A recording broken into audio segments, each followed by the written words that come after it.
shit changed. Anyways, we gonna watch this video. Game 6 of the 2021 Western Conference Finals, at the tender age of 36 years and 55 days old, Chris Paul authored the signature game of his career, a 16 of 24, 41-point virtuoso to send the Suns to their first NBA Finals since way back in 1993. God want us to win the world championship. I don't know if I go that far, Charles. No, I talked to him the other night. The point god worked his pick and roll magic to dissect the Clippers in Game 6, and while a ton of his points came off of long-range daggers, or the occasional shuffle all the way to the rim, and then some possible dramatic film auditions, pow! Paul's bread is still buttered in the mid-range. His in-between game is arguably more important to him now than it was earlier in his career. And to break down why, Jordan Sperber from the wonderful Hoop Vision 68 channel is back, and yes, that means talk of 3s and 2s and analytics. Layups and threes. Wait, what? Yes, 3 is more than 2. 2 is more than 0. Well, it has really nothing to do with analytics. So they want you to either get a 3-point shot or a 2-point shot. We need to put the analytics. And I'm like, whoa. Analytics. No, don't go down this I'm road saying, again, dude. Wait a minute. Please, Wait a minute. Just let please. me. As I've told you, analytics. Nothing quite gets the mid-range debate going again like a clutch playoff performance from one of the game's stars. This year it's been Chris Paul knocking down elbow jumper after elbow jumper. The problem with these debates is how reductive they become. Shot selection is the result of a possession, but there's a whole process that leads to that result. It's not like Chris Paul dribbles down and yells out left corner 3 or alley-oop dunk. Instead, he calls out a play, usually one that contains a series of actions and reads. The result is a shot, but only focusing on that result ignores very important context. Spain pick and roll is where the handler receives a ball screen while the screener receives a back screen. It's one of the Suns' favorite actions. They like to run it in the middle of the floor with 2 shooters stationed in the corners. So with that in mind, watch these 3 plays. On the first one, Paul snakes the screen to his sweet spot, nailing the jumper. On play number 2, he finds Ayton on the roll, with Caldwell Pope forced to hack, sending Ayton to the line. The Nuggets collapse on the roll for play number 3, leading to a Chris Paul really me for real. This how I be playing when we play pickup. When I play 5s with niggas, I be like, yeah, let me get that screen. a kick-out 3-point attempt. 3 Spain pick and rolls, 3 different results. That's really me. By simply plotting the attempt on a shot chart, we'd have no idea that these 3 plays were the same. And that's exactly where the mid-range debate gets misinformed. Expected values and points per possession have changed our understanding of shot selection forever. NBA offenses have never been more efficient because of it. But it's not as simple as plotting a result on a shot chart. What action was being run? What coverage was the defense in? Which player has the ball? How much time is on the shot clock? The details matter. For the star players in the NBA, the pull-up mid-range jumper is still a valuable and sometimes even necessary means of creation. It's everyone else, the role players, that are mostly being relegated to only 3-pointers and shots at the rim. So far in the playoffs, 75% of pull-up jumpers have come from just the top 20% of players. For a player like Chris Paul, his shot selection has remained relatively steady throughout his Hall of Fame career. It's the shot selection of his teammates that have changed so much in the past 15 years. Here's Paul during the 2011 playoffs. After he rejects the ball screen, look at the spacing. Carl Landry's spotting up for a long 2, and the Lakers are packed in the paint. Now compare that to this year against the Lakers. Spacing is optimized on the weak side. Gasol is forced to step up, and then Craig beats Horton Tucker on the cut to the basket. Paul rejects again here, Jokic steps up, and then Crowder lifts up when he sees his man dropping to help. In these plays, Paul is the creator. He's using his dribble to create advantages. Bridges. See, I like watching shit like this because it teaches you shit about basketball. Frags, appreciate the 2 gifted subs, Brody. Thank you very much. Love you, Pookie Bear. 3 gifted subs, my fault, shorty. But I like watching shit like this because it's like, it gives you knowledge about the game niggas don't have, you feel me? Like, niggas would just think, oh, he's running the pick and roll. But you don't see the other actions people do, you feel me? Like how this nigga Crowder moved up off the roll because he dropped out, you feel me? And Crowder are the maintainers. They're maintaining that advantage by spacing on the weak side and finding the open 3 or attacking a closeout to get all the way to the rim. A lot of maintainers were like Carl Landry at the start of Paul's career, hanging out in no man's land. That's how the game has changed. A player can be both a creator and a maintainer within the same possession.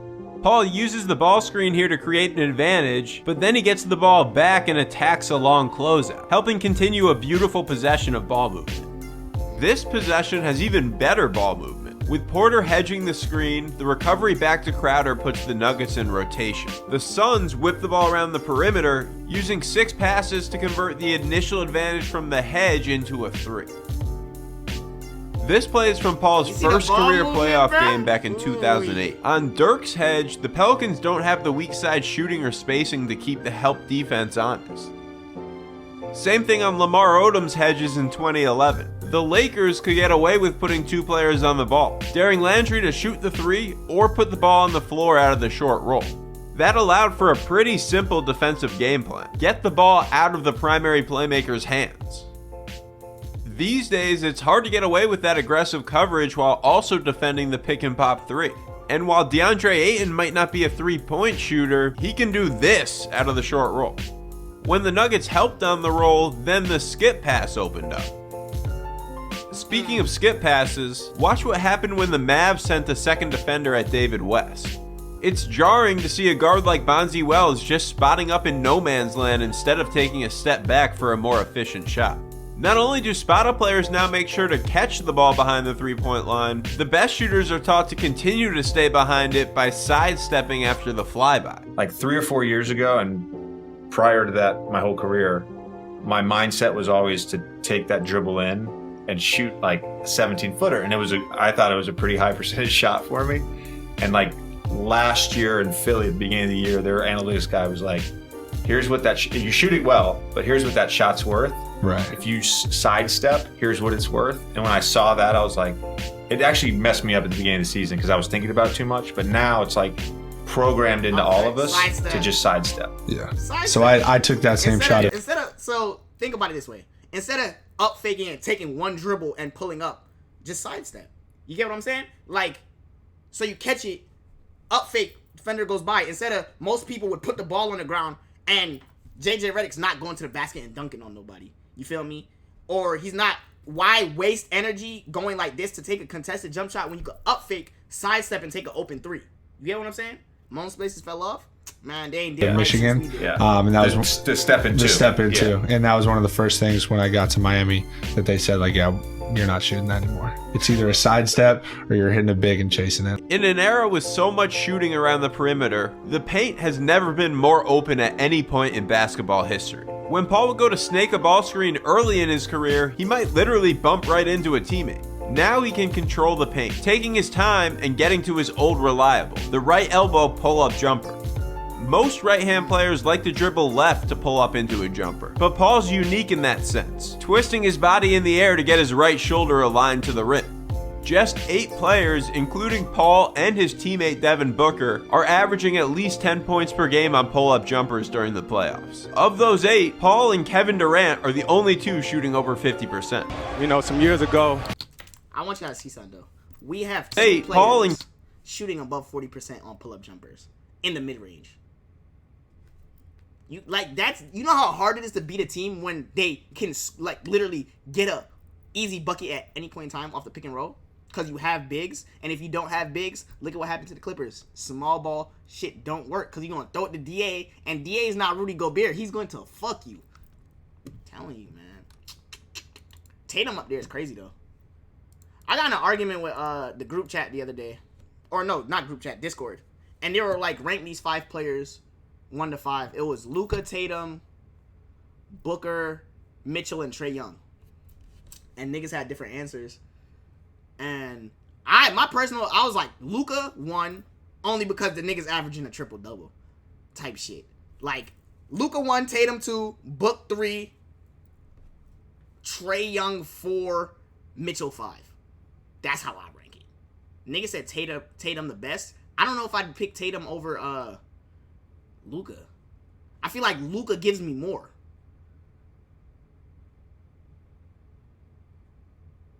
Mitchell 5, how? I feel like Trae Young gives me more. Like, Y'all, I know y'all looking at like what niggas have done, but I'm looking at like pure skill and potential. I feel like Trae Young gives me more. Okay, Zardy, you're gay as fuck. Book 4, I have Book above Trae Young and Donovan Mitchell because of size and because he can do everything they could do, but he's bigger than them. And he has his mid-range pull-up is better than theirs. You feel me? Donovan Mitchell, a lot of times watching Donovan Mitchell play, at least in the playoffs, if it wasn't a pull-up 3, it was straight to the bucket. And that's, you feel me? Especially at 6'2", that's, you feel me, tough. Donovan Mitchell's not going to catch it in the post and put nobody in the post. Like, look at niggas' offensive, like, prowess. What niggas can do. I know y'all talking about, oh, this nigga went crazy. He was dropping all this and shit. But you got, first look at niggas' efficiency. Granted, Book played, his efficiency versus the Clippers was shit. But before that, nigga, what? Yeah, I'm gonna watch Crew League. And Kevin Durant are the only two shooting over 50%. You know, some years ago, when I played with the Clippers, the whole league went to this drop defense. You know what I mean? And I was like, if that's what y'all gonna give up, I'm gonna try to perfect it. To counteract all of the perimeter shooting, most of the league stopped hedging ball screens, dropping the big back towards the rim instead. The logic behind the drop is to stay at home on shooters. Keep the ball in front while the defender guarding the handler rushes back to get at least a rear view contest on the shot. It's great in theory. Allow the pull-up jumper instead of three-pointers. Except when that pull-up jump shooter is someone like Paul. Just ask Jokic and the Nuggets how drop coverage worked out for them. The issue is there isn't always a great alternative. When the Lakers tried to crowd Paul by giving help at the nail, players like Crowder and Cam Johnson stepped up and played their role. The Nuggets even flirted with trying to hedge, but that's a lot to ask from Jokic over a 48-minute game. Here he has a great initial hedge, but the Suns immediately flow into a second ball screen, and this time Jokic gets exploited. At the risk of stating the obvious, it's very hard to play defense against the best teams in the NBA. Of course, that's always been the case, but the three-point revolution has only made it harder. By optimizing spacing along the perimeter, stars like Chris Paul and Kevin Durant and Kawhi Leonard have more room to create efficient mid-range opportunities. And now even at... See, like, this play right here is a prime example. Paul George, 2005, comes in because fuck Torrey Craig, he's not going to hit that shot. Right? But now he has to stay there and he's like, fuck, I can't close out on him. You can't switch off a DA because that's the lob threat. This nigga has a fucking, what is this? 7-foot jump shot? 2005? I'm just saying if Paul George was playing in that era, my nigga. I'm not literally saying Paul George was in the league in 2005. I'm saying if he was playing in that era. Niggas at 10 ads, you really want to throw hands? Age 36, with thousands of possessions against drop coverage under his belt, Paul's mid-range game is as valuable as ever. A big thank you to Jordan. You can subscribe to... Shut up. All right. This video is sponsored by Keeps. Me and my bitch. All right, man. The Phoenix Suns, they just made their first NBA Finals since 1993. And with the current state of the Eastern Conference right now, it's their championship to lose. Now, last year, I made a whole video about the Miami Heat and how they pretty much did the impossible making the NBA Finals. And this Suns team, it gives me the same vibe, just in a little bit of a different way. They're like the team that has maybe, quote unquote, the best good karma collectively that I've ever seen. And that's exactly... It's better to be lucky than good. I'm not gonna lie to you. And niggas is calling this ring, you could call this ring whatever you want. But you can't, we was lucky as fuck. Like, quite literally, lucky as hell. And that's just how it works out sometimes. It's not our fault niggas got injured. We didn't hurt nobody. They just happened to get injured. And that's luck. You feel me? Nick said Mickey Mouse playoff run. How's it a Mickey Mouse playoff run? I understand if it was things that was held within our, like, jurisdiction. So, like, say one of our players hurt them niggas. And they got away with it. Okay. But what do you want us to do? Not play basketball because somebody got hurt? Oh, my bad. AD got hurt. Hey, Chris Paul, you gotta sit out, bro. So we can make it fair. Nigga, shut the fuck up. If NBA was about being fair, there would be no such thing as super teams. I ain't seen nobody in the world call the Warriors chip in 2017 a Mickey Mouse ring. Nobody said that shit. Not a single person in the world. Excluding injuries, that team was quite literally unfair. No one stood a chance, bro. Not a single team in the league stood a chance, bro.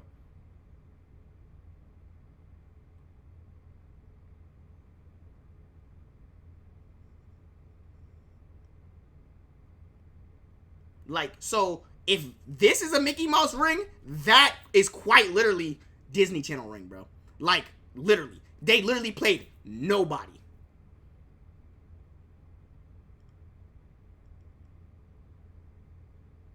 It's like they played all healthy teams. Which one of those healthy teams you honestly believe could go up against the Warriors in a 7-game series? That were 2017 Warriors team.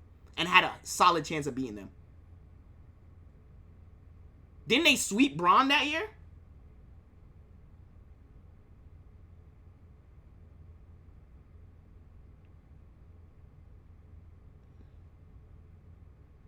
Ain't no such thing as a Mickey Mouse ring, because if it was your favorite team, the ring would count. So shut up and stop dick sucking. That's all I have to say, bro. I don't really give a fuck how niggas feel about this ring. Because if it was the Bucks, or if it was the Hawks, or if it was the Nets, or if it was the Lakers, niggas would be like, fuck it, we got a ring. So, sounds personal. What this video is about. Now, before we get into this video, and trust me, you're going to want to hear some of these stories, I want to shout out today's video sponsor, always looking out for the channel, Keeps. Now, I know most of the people watching my channel are guys, and if you're around my age, I'm about to be 24, you should at least listen up. The studies say 2 out of every 3 guys, we're going to experience some form of male pattern baldness by the age of 35. That's not as far as you think. The best way to approach a problem like this is to get on it early and stop it before it goes crazy. Keeps, they actually offer a licensed doctor that will look at your information online and recommend the right treatment plan specifically for your head. Then, after all that stuff is sorted out, they ship your medication to your front door every 3 months. You don't even gotta leave the house. Fuck no, I got hair on my also head. With their doctor. But my dad was bald, so prepare for the future. Doctors, they give you 24/7 access to message them and keep in touch, and y'all know that would be pretty clutch. Lastly, they offer generic versions of their FDA approved medications, which ultimately makes their products a lot more affordable. If you care about your hair like I do, visit keeps.com/swishout or just click the link in my description. They're giving y'all 50% off, half off your first order, so you really can't beat that. Big shout out to Keeps for always looking out for the channel and specifically my guys' hair. Now let's get into this video. Chris, will the Clippers be back here Sunday playing a Game 7? What? Your feeling about, your level of confidence that you'll be back here again. What you think? I'm on the team. What you want me to say? No, it's over. I mean, that's what you want to hear? Yes. That's... Come on. I'm not gonna lie, that's a stupid question. You think you'll be back here? Nigga, am I supposed to say no? Like, man, you've been doing this long enough. I have not heard him speak of winning a championship now in a couple of years. I think he's fallen into this assist to turnover ratio thing where, Chris is a very safe player right now. I put the Isaiah Thomas clip in there not to say some dumb stuff about an agent bad or critique his analysis, because at that specific time, that was the reality of CP3's career. When Chris Paul played for the Clippers, I feel like this man struggled to win so much because it was just way too much Chris Paul. Even though on paper, it looked like they had a loaded team specifically because of their interior presence with DeAndre Jordan and Blake Griffin, but their wings with JJ Redick, Danny Granger, Hedo Turkoglu, Caron Butler, they were always subpar, which ultimately meant Chris Paul had to do everything. And when I say subpar, I mean these players, they were either out of their primes or... I'm not gonna lie, the best wing he's ever played with had to be Jamal Crawford, bro. Jamal Crawford on the Clippers was a bucket, nigga. He wasn't doing crazy numbers, but that nigga was a... Bro, listen, you played with the Clippers in 2K13, you was a cunt. Excuse my language. Quite literally, I hated niggas. Because niggas would abuse the fuck out this nigga, JJ was good too, but JJ was a spot up shooter type nigga. He wasn't gonna get you. You need listen. The thing about the reason why the Suns are better than those Clippers is because is that TOS? Fucking no. No. Anyways, the reason why the Suns are better than this Clippers team is because they have Book. Because Chris Paul is not the only nigga who could create his own shot. Yes, you have spot up shooters, but you have another go-to shot creator. You feel me? With the Clippers, Chris Paul was the only shot creator. Yeah, you had Jamal Crawford, but Jamal Crawford is not Book. I ain't get a noti. It'd be like that. You might have to uncheck it and then check it again. Or they can only do one specific one-dimensional ass role, which meant Chris Paul. Am I talking about the Thunder or am I talking about the Clippers? Am I talking about the Thunder? Am I talking about the Clippers? Okay. It was supposed to be Kobe? Bro, listen. Imagine what them niggas would have did to the league. Look at what CP and Booker doing. Imagine what Kobe and Chris Paul would have did to the league. Oh my fucking God. Jesus Christ. Wait, Devo, chill. What Devo say? I know the nigga who look like a woman ain't talking crazy to me right now. Where Devo at? Is he even in here?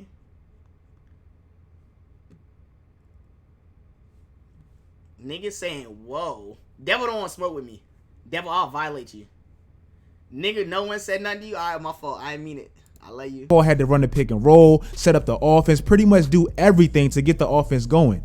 I think Chris Paul, he's always been best, as we've seen, when he shares a backcourt, when he can kind of take a break. And he's even said this, like on the Clippers, he had way too much responsibility. This is why it works so well with James Harden and Devin Booker. Also, this is another reason why I feel like David Stern, rest in peace, he messed up that trade in 2011. I feel like if Chris Paul was on that Lakers team with Kobe Bryant and Dwight Howard in the pick and roll, bro, that team would have been unstoppable. What, nevertheless, after multiple... Nope. Instead, they got Steve Nash, old ass. That's crazy. Devil, what you did to him? Nigga mad because I got hair? See, I didn't want to do it to you. But now I'm going to do it to you. Nigga Devo look like the bitch from Orange is the New Black. I'm about to be on your ass. Hold on.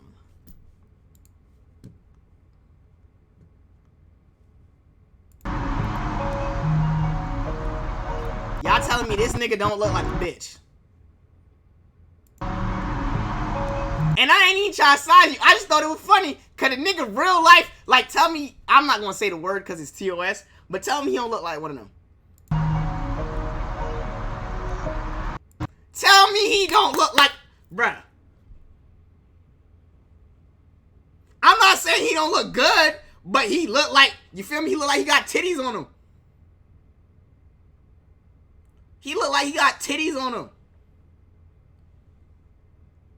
Why you on his dick? He should never said nothing to me.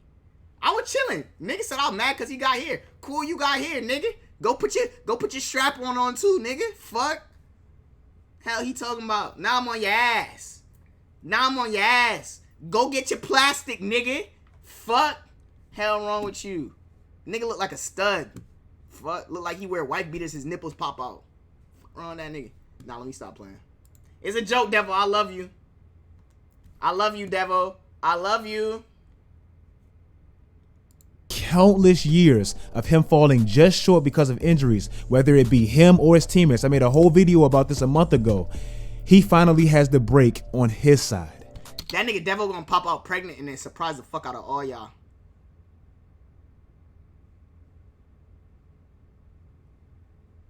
And also, the team he could never even make the Western Conference Finals with, he meets them in the Western Conference Finals, in their first Western Conference Finals, and he beats them for a chance to get to the finals. Man, that's a lot of damn finals, but y'all know what I mean. Devin Booker's career, even though it's very early, similar to Chris Paul, it can be defined as patience and good-ass karma. I remember making a video last season about players that's pretty much wasting their primes on one team, and obviously, Devin Booker was on that list. This is a guy that in his first 4 seasons, he couldn't even win 25 games. 25 games he couldn't even win. To now in his first. My nigga Book, 2017 through 2019 was averaging 25, 6, and 4. And niggas was telling me, oh, empty stats. Oh, he just an empty stats guy. He not doing shit. He can't. Them numbers don't relate to winning. Bro, listen. Y'all niggas told me Donovan Mitchell was better than my nigga Book. I'm not gonna lie to you. Donovan Mitchell got a great circumstance. Nigga got drafted on a good team and became the go-to player on a good team. Nigga Book got drafted to the fucking Suns. You know who we took the year after Book?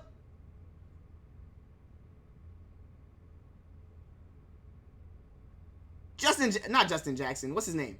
Sutton Jackson. I forget that nigga name. But the nigga's in the G League now. You know who we took the year after that? Dragan Bender. You know where that nigga is? You know who we took in 2018? My nigga DA. Josh Jackson? Yeah, whatever the fuck that nigga name is. Bum ass nigga. Pissed me the fuck off. Nigga fucking suck.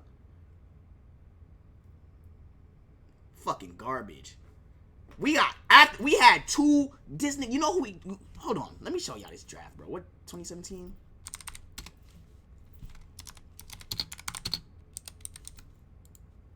I want y'all to show something, bro. We took this nigga 4th over Lauri Markkanen. Donovan. Actually, you could have kept him there. Not really tripping off that nigga. John Collins. OG Anunoby. I would have even took Josh Hart off the bench.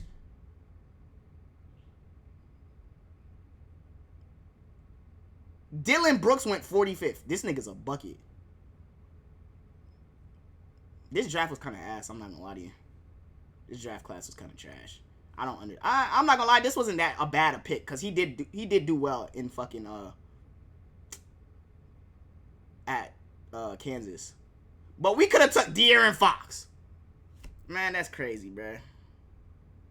John Collins and DA would have been fucking insane. Can you imagine Chris Paul, Devin Booker, Mikal Bridges, right?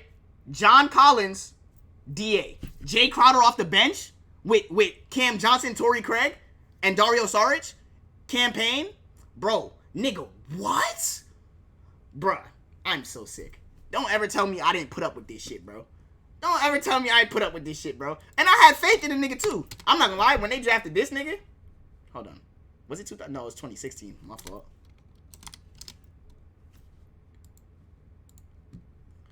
When they drafted this nigga 4th, we could have had Jamal Murray, Sabonis, Karis LeVert, Malik Beasley, but we drafted Dragan Bender from God knows fucking where. We could have had Siakam. Even Murray would have been better, bro. Nope. We drafted motherfucking Dragan Bender with the 4th overall pick. Bro, I swear to God I wanted to fight somebody that day, bro. We could have had Buddy. Bro, look at the niggas drafted after this nigga, bro. 1, 2, 3. Man.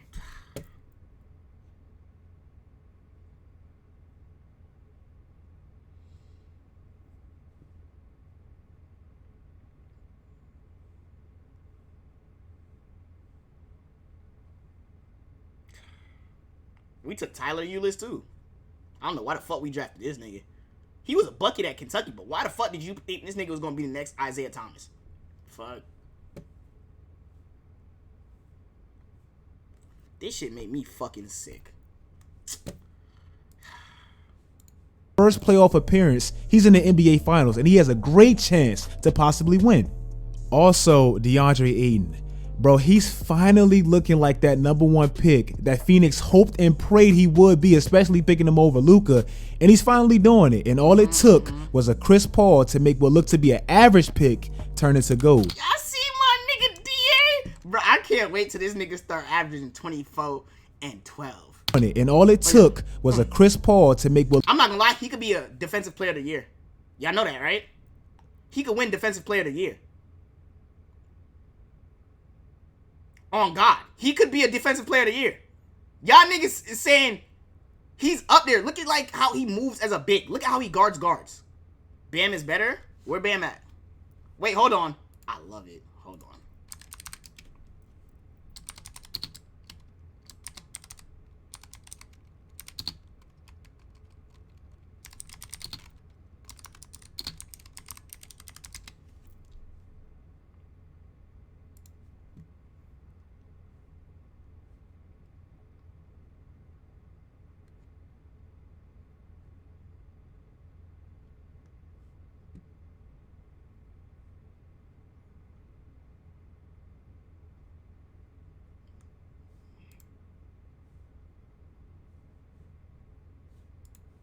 Hold on.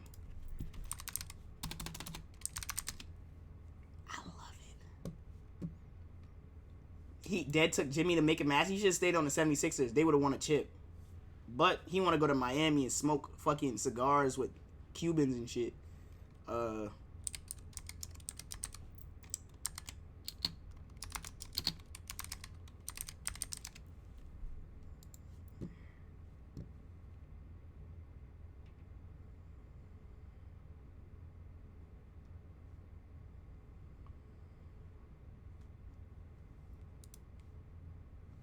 Fuck. How do I see the playoffs?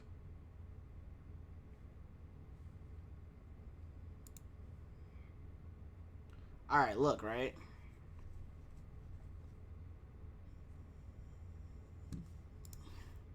I want y'all to see something.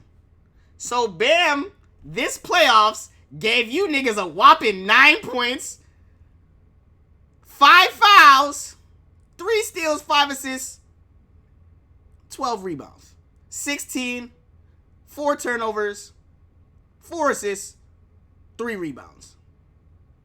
Right? -2, -34, -29, -17. 17, and then 20. Let's do the numbers. Let's do the numbers. Out here, Bam, but whatever the fuck that nigga name is.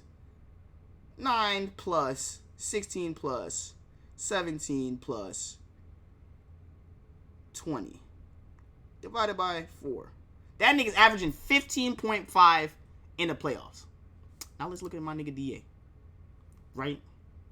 Versus the Lakers, let's see how much he was averaging. Let me see him.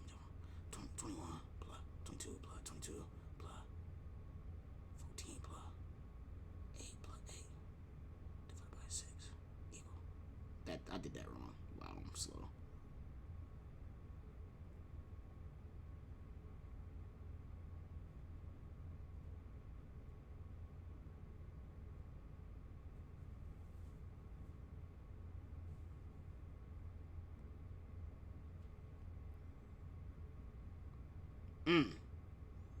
So, my nigga DA was averaging the same points with, how many rebounds? Hold on. This nigga Zay calling me. Hello? What's up? What's good, man? You call me because you see me slandering Bam? So why do I get on Twitch? And you see me slandering Bam? All the bio stats. Why ain't your stats on the screen? Because niggas was telling me that Bam is a better player than DA, and I told him Bam is a short version of my nigga DA. That nigga's, and we being honest, he's not even a better shooter. He's not a better shooter. So what did he do in this playoffs?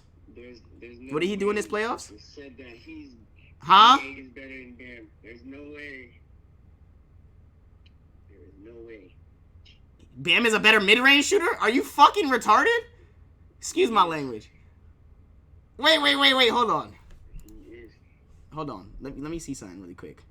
Let's see what he was shooting. In game 1, he shot 0.26% from the field. In game 2, he shot 45% from the field. 50% from the field in game 3, and then 58% from the field in game 4. Nobody cares about this year playoffs, man.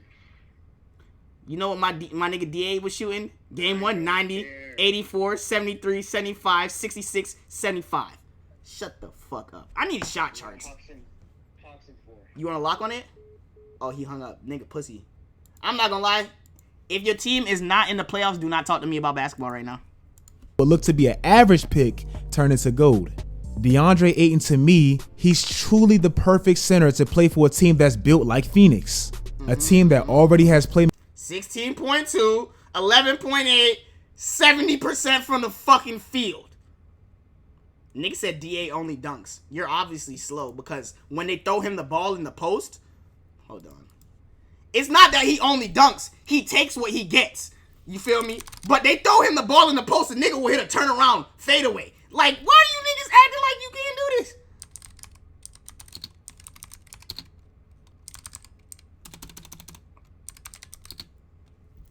Like, acting like, not that shit. I'm not gonna how to play like DA. I don't want to how to play like that nigga. I just need to see the post moves. Fuck it, whatever. We're gonna watch this shit right here. Look at my nigga DA. To the cup. Niggas can't guard him. Jab step. Yeah. Fuck is he talking about? Fuck is he talking about? Y'all niggas. You see my nigga DA? What was DA doing before CP3? Averaging 20 something. Nigga, what? DA was the second leading scorer. Nigga was averaging like 20 and 10. The only reason his numbers dipped is because CP3 came. And he plays better. The fuck? Nigga, what the fuck? Bro, I don't want to hear what did he do before CP3 because if we being honest, his numbers was better before CP3. Not percentages wise, but he was putting up better numbers. But we were losing.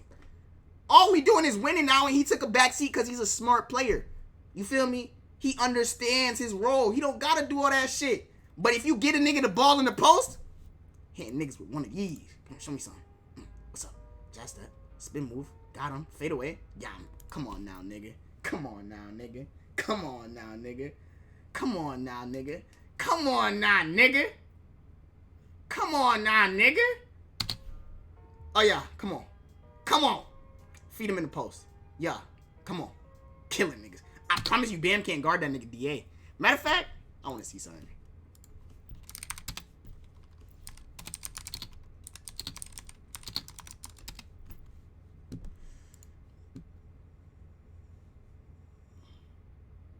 (17, 16, and 3).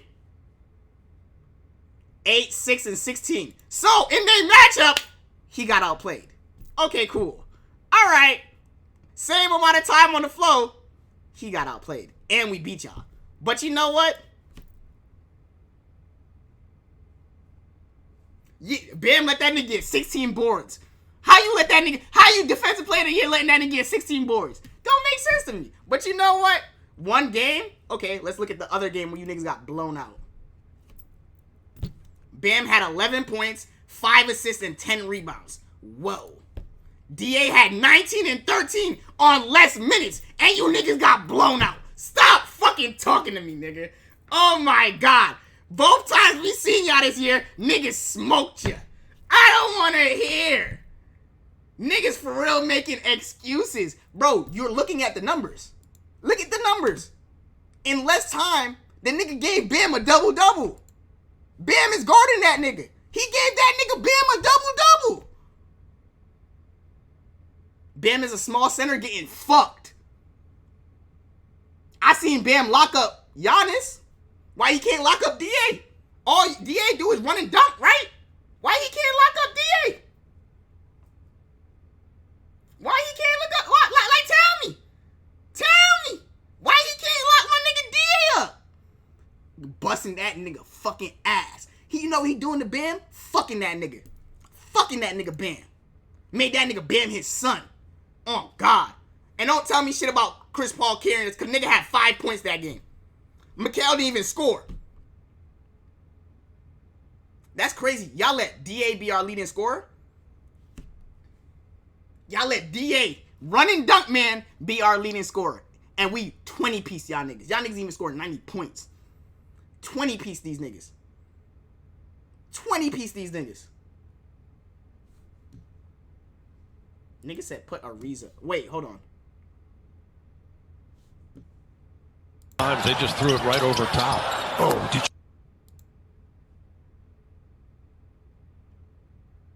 you... Nigga, this isn't even mid-range. This is low block pull-ups. What the fuck fuck are y'all showing me? Nigga, this is basically floaters. The fuck is this? These are low block. Look at where he catches the ball. Low block. This not a mid-range. That's a fucking floater. And can't do that shit? Oh my god, I love it. Oh my god.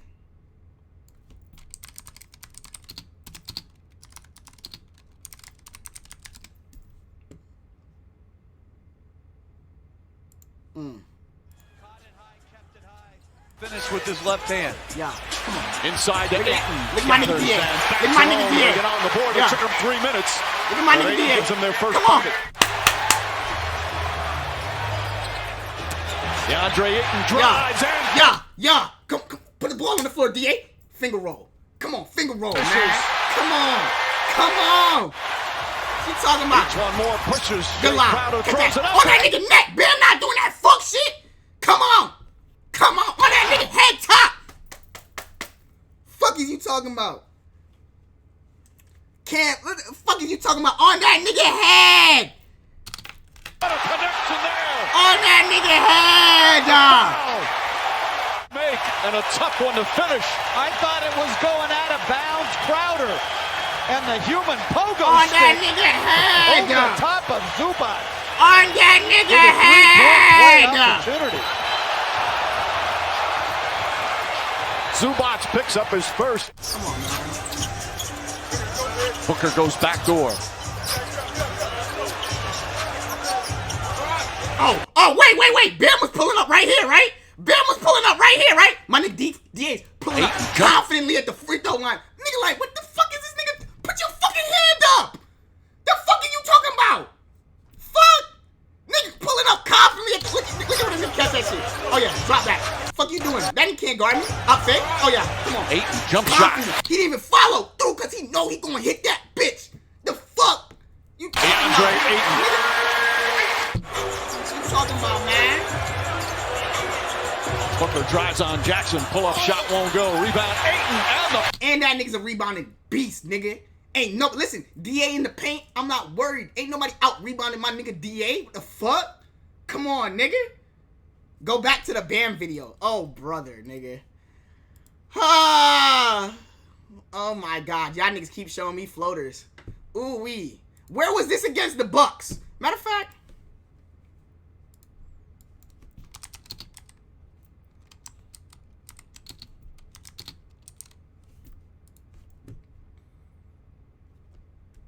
Nah, I don't want Bubble Bam, cause that nigga was a fucking fraud. I don't want Bubble Bam.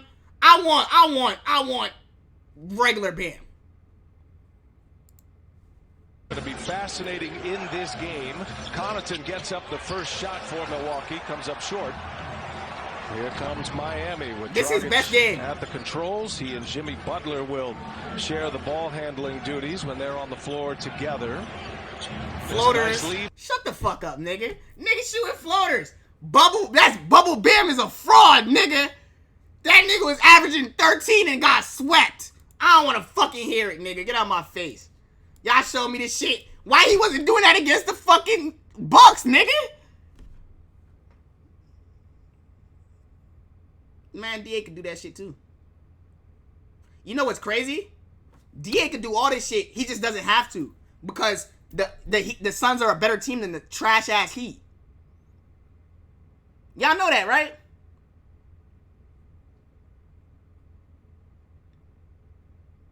He doesn't have to. My nigga DA is averaging about 17, getting scraps. He literally doesn't have to do anything. He's averaging 17. Look at how hard Bam has to work to get a bucket, bro. This just shows. The nigga DA is so much better than this nigga. And this is against the fucking Pistons. Miles Plumlee? Who is this? Plumlee? That's the main nigga guard. Bro, my nigga DA was cooking Anthony Davis, Jokic. Don't talk to me, bruh. Do not talk to me, bruh. Bam met some real defense in Giannis and looked shook. He looked shook. We out the bubble, nigga. This not AAU no more. Come on. This real basketball, nigga. That nigga Bam met real defense and look, injured AD. The nigga wasn't injured games 1 through 3. Hold on. He got injured game 3 at halftime.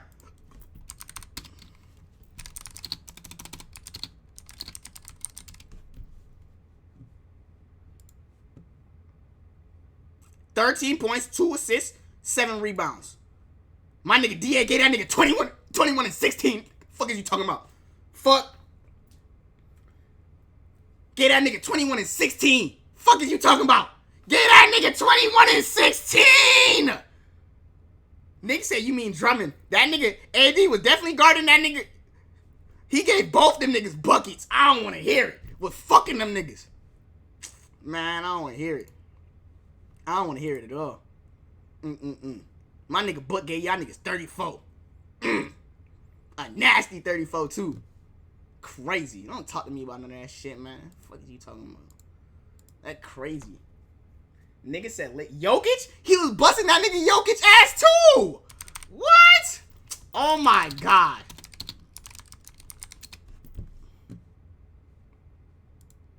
Wait, this is not it. Actually, what is this? They beat us twice in overtime and then got swept. I love it. Man. Nigga had 22, 3, and 9.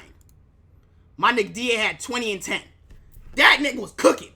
If he wasn't busting Jokic ass, but he was definitely giving the nigga to work. Jokic couldn't just sit there and be like, this nigga ain't doing shit. He getting that nigga Jokic to work. I don't want to hear it. Man, niggas say he the GOAT. Bro, y'all niggas not giving my nigga DA his credit. Y'all niggas really hating. That's the way I hear it.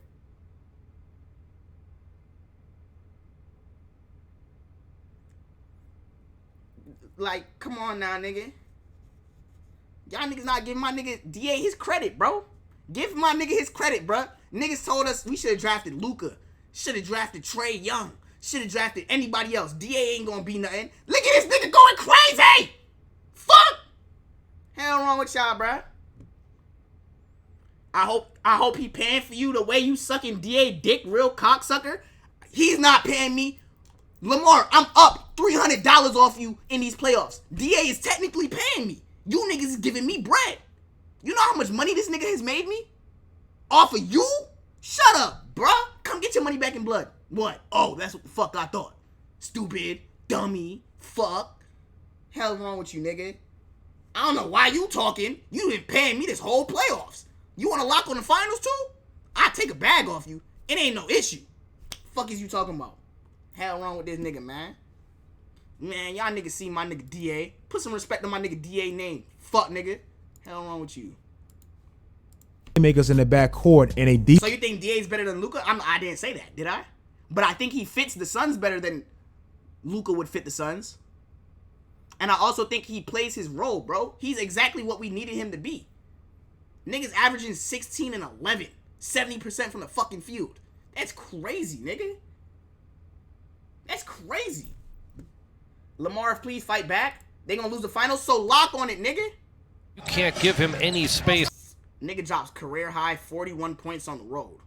Against he's DeAndre Jordan. The Duncan Robinson of the Brooklyn Nets right now. Bam getting it back from Dragic, rolling it in. Bam. So where was this shit during the fucking playoffs? Right? Niggas told me all this regular season shit don't matter. It's when playoffs is when it counts, right? Niggas told me Book wasn't an all-star because he's not in the playoffs. He's not on a winning team. These niggas got swept. The fuck is you talking about?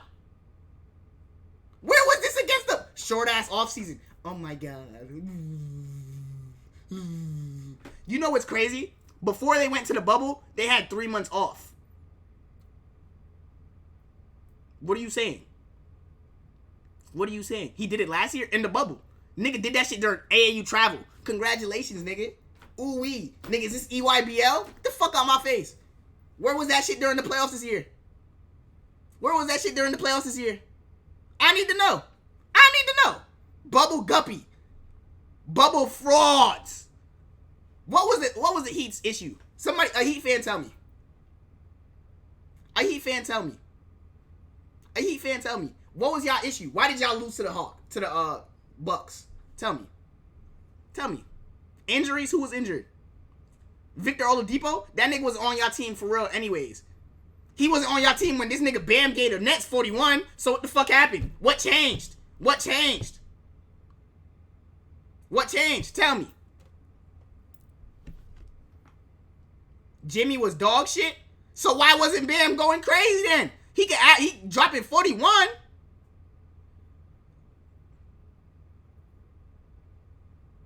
He be dropping 41. Why he ain't drop 41 against the Bucks? Nigga? Nah, that nigga gave y'all 9. 5 turnovers. 4 fouls. The fuck out of my face, nigga. Man, don't talk to me, bruh. If your team is sitting in Cancun right now, do not talk to me. That's all I got to say. For real, for real. If your team is in Cancun, do not talk to me. You know what's crazy? Before the playoffs start, what did I tell y'all? I said, do not let the Suns beat the Lakers first round because you niggas gonna hate me. Because if we beat the Lakers, I could see us going to the finals. If we're being honest. And what happened? What happened? Makes the finals once. When was the last time your team made the finals?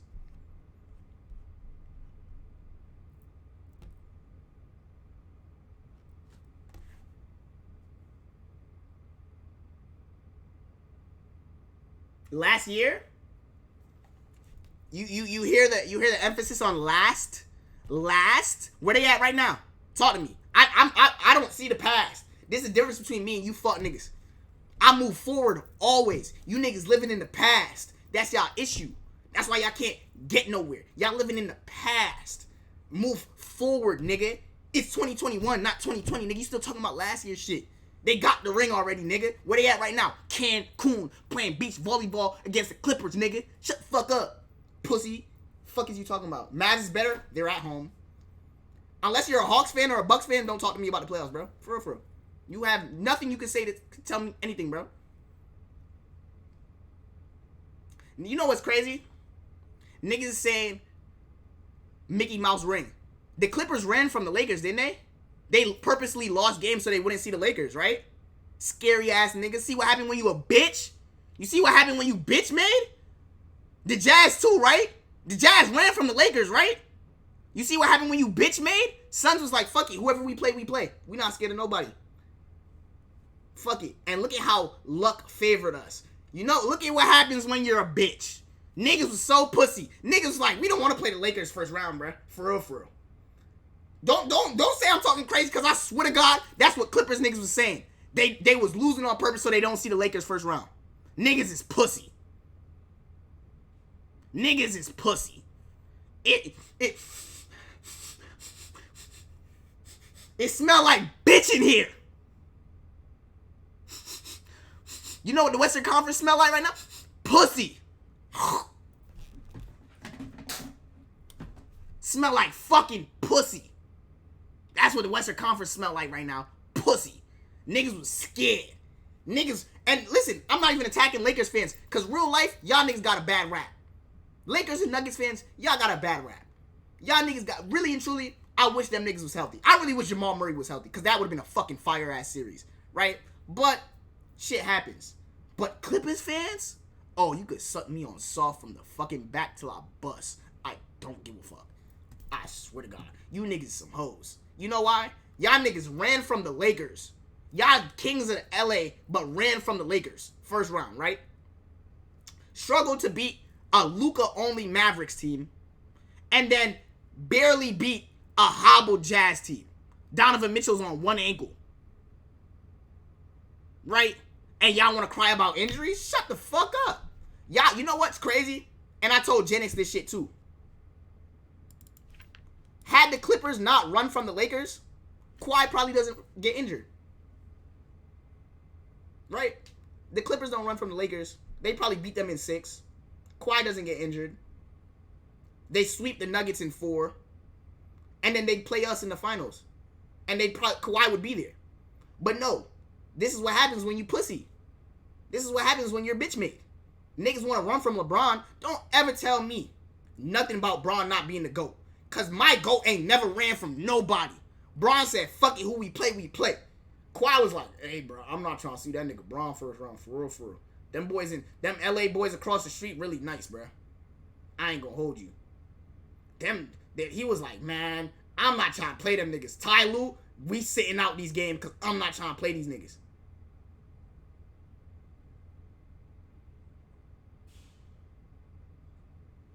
Suns went to 6 with Reggie Jackson as second best player. Paul George also gave y'all 41 on crazy shooting splits. Congratulations. Ooh, fucking weak. Where are y'all at? Cancun. You know what's crazy? All them wins don't matter because y'all niggas still in Cancun. Had y'all going to 7, niggas still in fucking Cancun. Oh my God, we took 2 games off y'all, and you're in Cancun. Congratulations. Fuck. Go put your feet up and get your toes in the sand, nigga. Get comfortable. Fuck. That's what I'm saying, bro. I love it. I love it. What's the last time your team won a finals? Never. I don't think the Suns have a ring. Actually, it's been like 60 years or something. I don't think so. I don't know. I don't think we have a ring.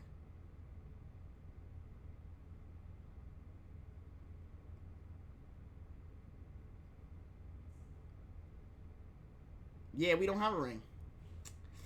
But this Walmart Suns NBA Finals ring I'm about to buy for $10.99 is going to sit on this ring pretty. On this hand. I can't wait to order my shit off Amazon. I'm gonna be at the parade like, book! I'm like, book! I'm like, ah! I'm like, you did your thing, cut! Nigga, what the fuck? I can't fucking wait. I can't fucking wait. I can't fucking wait. Ooh, fucking wee. Y'all niggas think Drake is bad? Y'all know how Drake be when he around LeBron? Don't let me and Book ever be cool, bro. I'm telling you, I be there like, I'm like, yeah, Book. I'm like, what we doing today, Book? Fuck, nigga. Nah, that's my favorite player for real, though. Him and DA. Them boys go crazy. That my team. He gonna be in Cancun? He's in the finals, so I don't know what you're talking about. He can't be in Cancun, because after this series, it's over. Everybody's in Cancun after this series. But it's okay. It's okay. They went up against a hurt Clippers and Lakers team. You know why Kawhi got hurt? Because he had to play 7 against the Jazz. I'm not gonna lie, y'all beat the Jazz in 4, Kawhi don't get hurt. Whose fault is that? That's what happened. He strained his hamstring or something like that. That's a fatigue injury. The nigga's fatigued. Look at all the effort y'all gotta put out to beat the Jazz.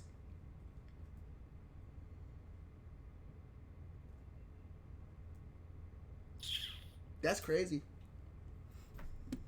He got hurt in game 4. Y'all beat the Jazz in 6, right? It didn't go to 7. It went to 6, right?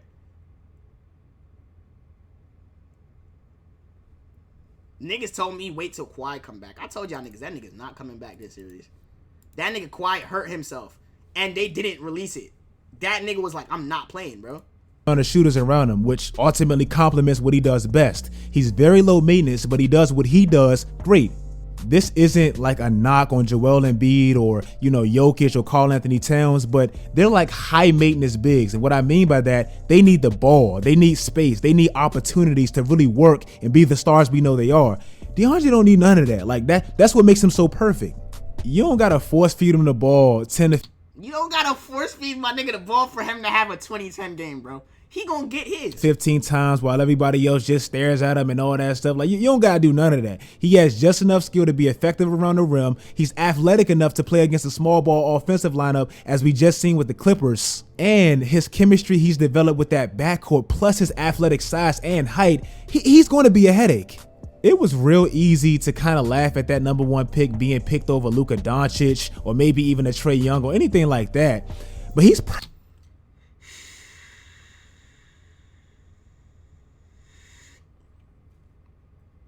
look at over number 1 picks who have gotten to a title.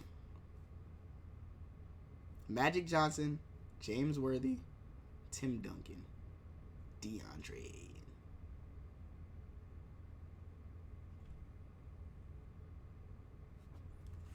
76ers, your number 1 pick, Ben Simmons and Markelle Fultz. How they doing? 76er fans.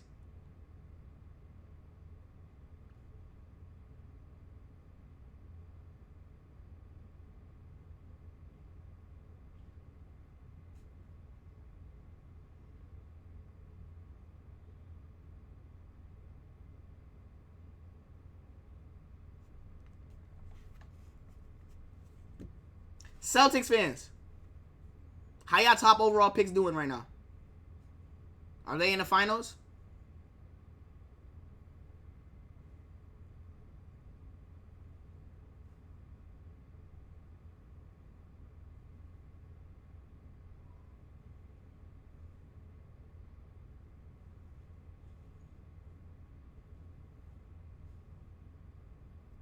No, Tatum and Brown are definitely good, but are they in the finals?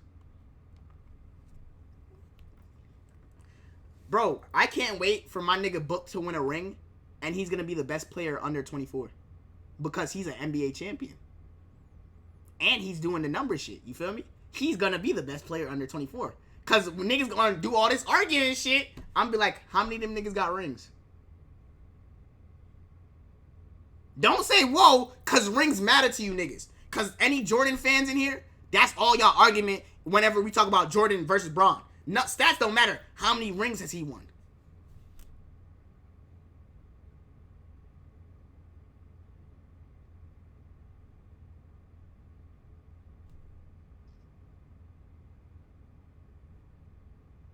Oh. Nigga said Luka's better.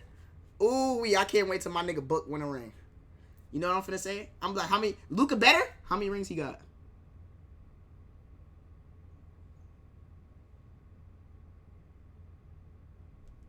Tatum better? How many rings he got?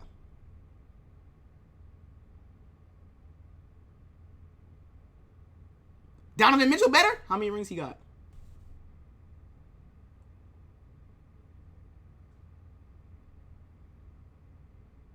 Oh. Zion better? How many rings he got? Y'all can't talk to me about no players. Because how many rings they got? Book has none? He ain't win a ring yet. I ain't gonna say too much. Don't let the Suns win a ring. You niggas hate me now? Listen, nigga. You niggas think y'all hate me now. Do not let the Suns win a ring. Do not let the Suns win a ring. Do not let the Suns. Bro, you gonna eat your words? Who do y'all think is beating us out the East? Bro, the Clippers was the last challenge. Honestly. To keep it 100. I'm gonna be honest. Clippers was the last team that kind of scared me. Who y'all think is beating us out the East? The Bucks? Giannis is hurt. And D.A. could guard Giannis. Chris Middleton? Throw Jay Crowder, Mikal Bridges, Torrey Craig, Cam Johnson, Abdel Nader. We have, like, you niggas don't understand. That shit? Who has really been guarding this nigga, Chris Middleton, throughout the playoffs? Show me elite defenders guarding Chris Middleton. I'll wait. Besides Jimmy. And that nigga got fucked. Abdel Nader is a good enough. Listen, I don't need that nigga to be a 25 and 4 type nigga. I just need him to throw a body at that nigga, Chris Middleton, and be like, oh yeah, I'm here. Yeah, nigga. Yeah, nigga. Nigga said Capella is locking A in. Not when we get that nigga on the pick and roll.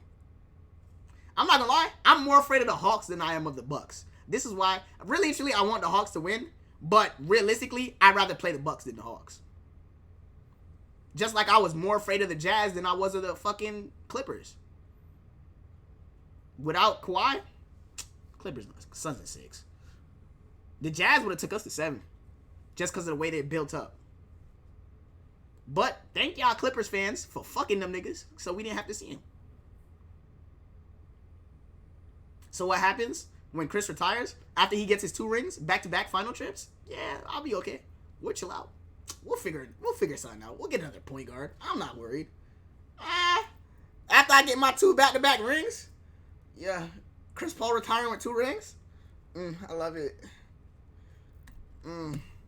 Perfect for that Phoenix team. And he's on pace to be the first number 1. Nigga, wait. Nigga said not this nigga talking. Hold on, let me show y'all something really quick.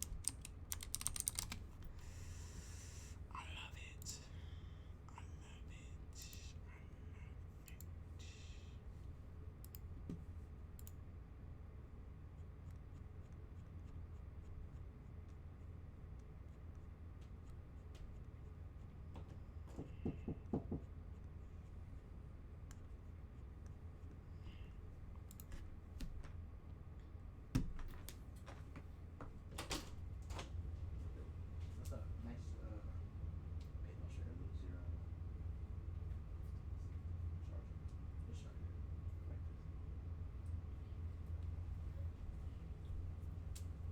Where my fitted at?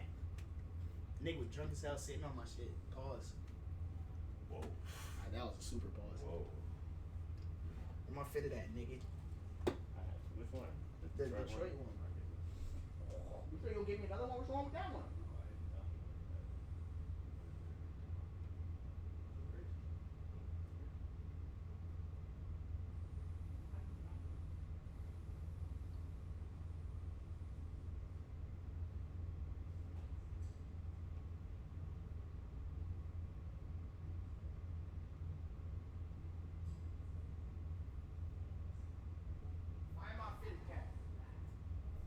What is she saying?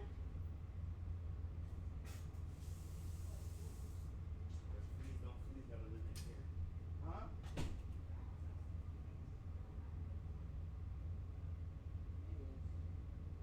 Hello? Nothing, man.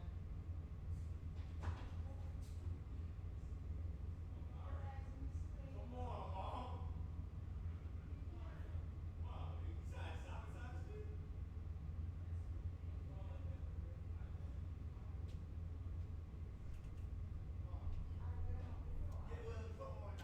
Anyways, I'm back. Ugh. You know what's crazy?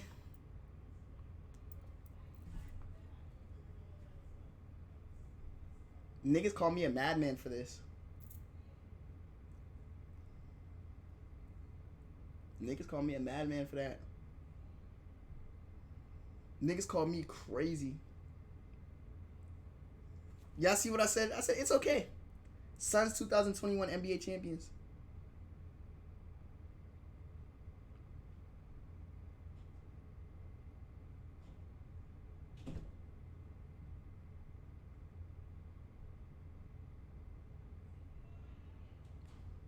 What's up, Sunda? Appreciate the 11 months. Niggas really don't like, you know what? It's one crazy. pick to win a championship this early in his career since Tim Duncan. That's pretty great company. I've told you guys this multiple times, and I'll just say it again really quickly for the video. In the 2018 draft, the Phoenix Suns, they absolutely perfected the first round. Like, they got it perfect.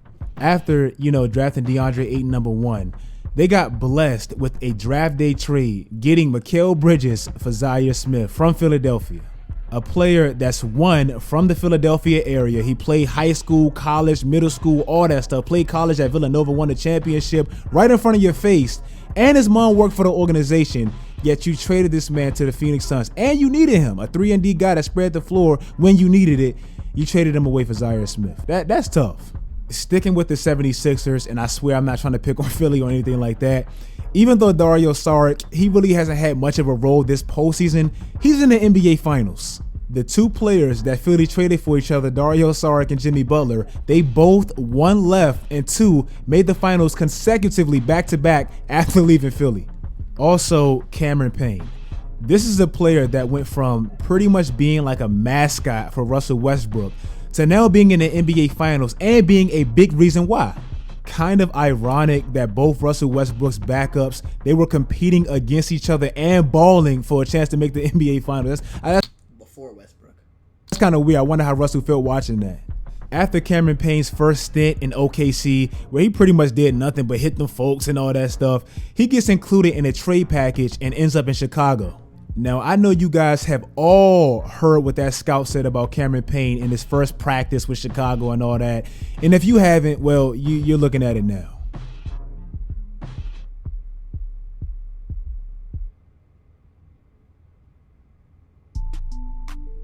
They really disrespected the fuck out of my nigga campaign.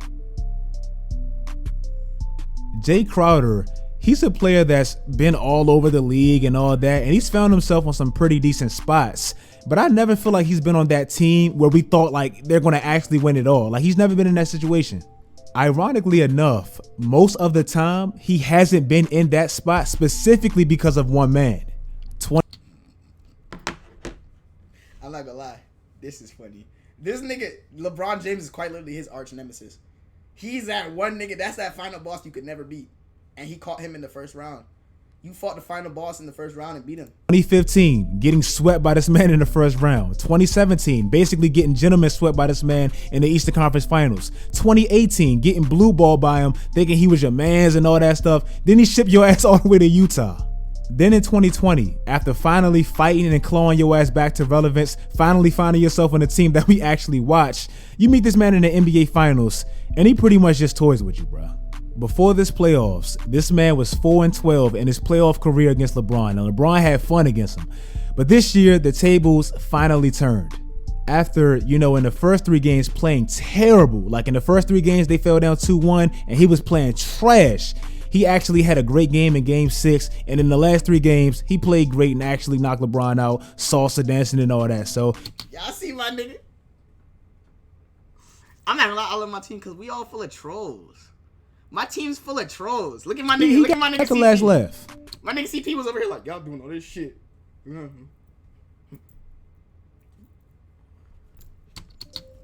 And last but certainly not least, I want to talk about the Phoenix Suns head coach, Monty Williams. And you have to hear this one.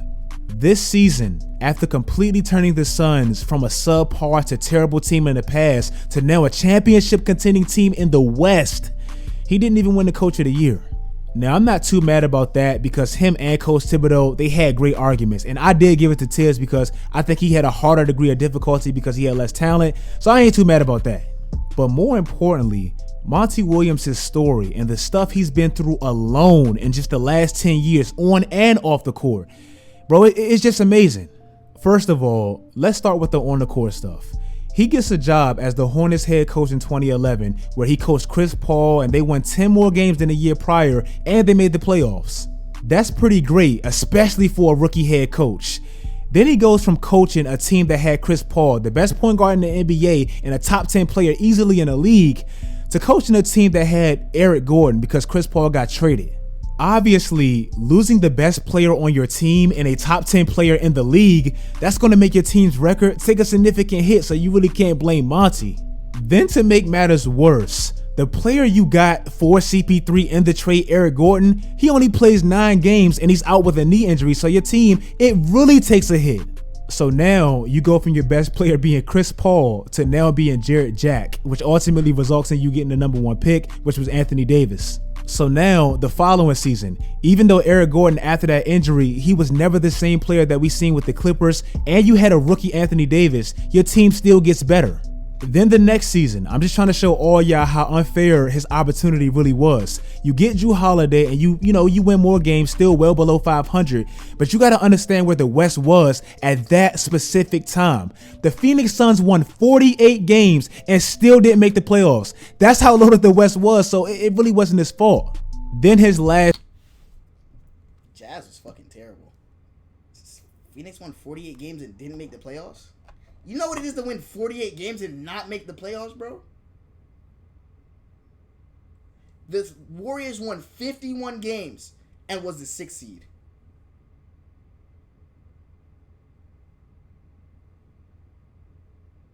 I remember this year. We had Dragic, Bledsoe, Brendan Knight. I think this is when we had we didn't have Barbosa. No. Last season, Kevin Durant gets injured.